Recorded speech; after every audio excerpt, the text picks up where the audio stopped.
It was in this great state where we took the first steps of an unlikely journey to change America. The skeptics predicted we wouldn't get very far, but the people of Iowa had a different idea.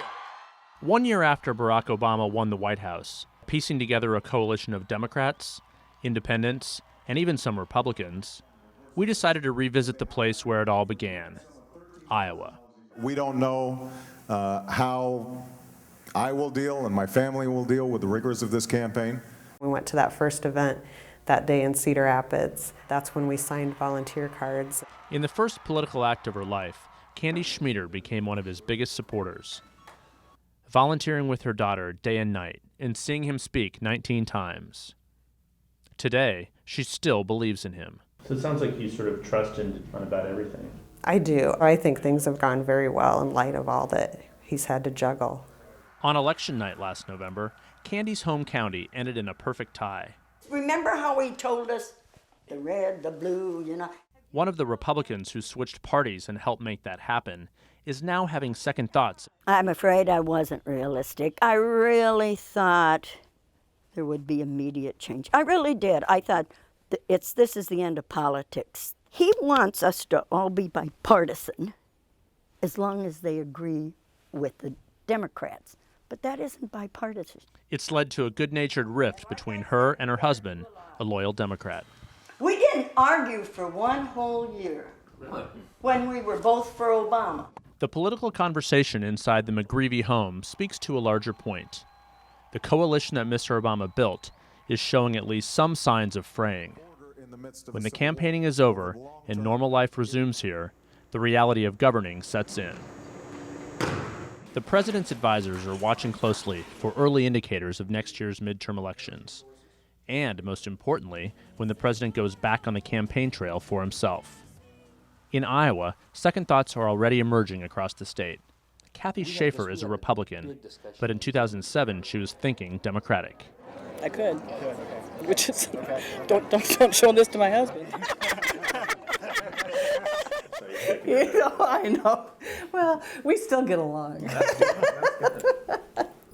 I thought, well, let the Democrats get in and have a chance. See if they can straighten some things out. Her husband was unmoved. His vision of what America should be is much different than what conservatives think.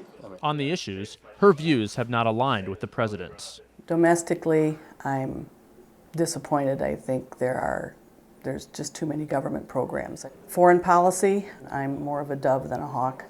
I do not want to see the war escalate in Afghanistan. I'm in a lose-lose. In the town of Nevada, it's a little warmer than on the night of the Iowa caucuses in January 2008.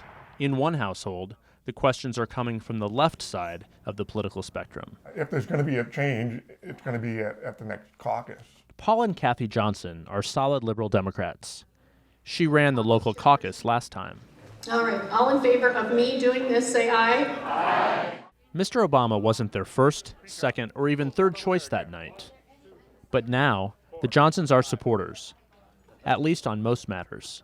I think if he gets us involved in a serious quagmire in Afghanistan, I would consider another candidate in the caucus and in the primaries. Another fundamental issue for them is health care. It's overdue for him to actually take charge here. I like the idea that he was trying to invite the Republicans on board and he wanted them to have input into everything, but I think there comes a time when he has to see he was elected. So you lead. For the White House, the economy is a worrisome undercurrent. In few Iowa communities are the economic pressures more pronounced than in the Democratic stronghold of Newton. Not surprisingly, perhaps, this is the one place in Iowa Mr. Obama has visited as president. Thank you. Thank you, everybody. The town's economic base once revolved around a washing machine factory, but since it closed 2 years ago, Maytag has been relegated to nostalgia. You can't have a Fortune 500 company leave and not have a major setback. That's one of our strengths outside of Newton. Businesses see that we have empty buildings and an idle workforce. President Obama visited here on Earth Day to highlight the production of wind turbines at the old Maytag plant. And to all the great workers who are here at this plant. Thank you. But it's hardly a replacement. The company employs only a fraction of what Maytag did. I don't know how long it'll be here, so they tend to move where the production is, or they cut costs that way. So, Two brothers, Mike and Chris Bullifer, worked for Maytag, but have taken different paths since the factory closed. Mike stayed in the same building and is now making wind turbines, while Chris went to school to become a photographer. The competition right now, with all the people that are lost jobs, it really puts you up against the wall. As he works to reinvent himself, Chris says he looks to the president as a model. To me, he's inspirational because he's overcame a lot of adversity, and I'm sure he's going to have a lot more. He's going through it right now.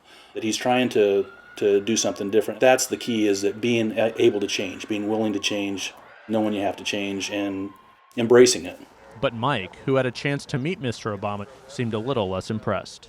we just sat there and listened to him speak, and got up and went home for the day. How these brothers, and voters generally, judge the Obama presidency depends on how the country progresses.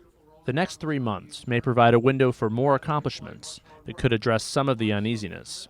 It remains an open question, though, whether the coalition that rallied around Mr. Obama will be there for him again. Talk to me in a couple more years, and when it's re-election time, and I'll let you know. Because I pretty much put all my eggs in his basket. So Let's see in a couple of years where we're at. But I haven't liked the first 9 months. Even one of the president's most ardent supporters knows that his path to re-election may not be a smooth one. Given all the situations that he's dealing with, the economy and the war, I think it's going to take some work.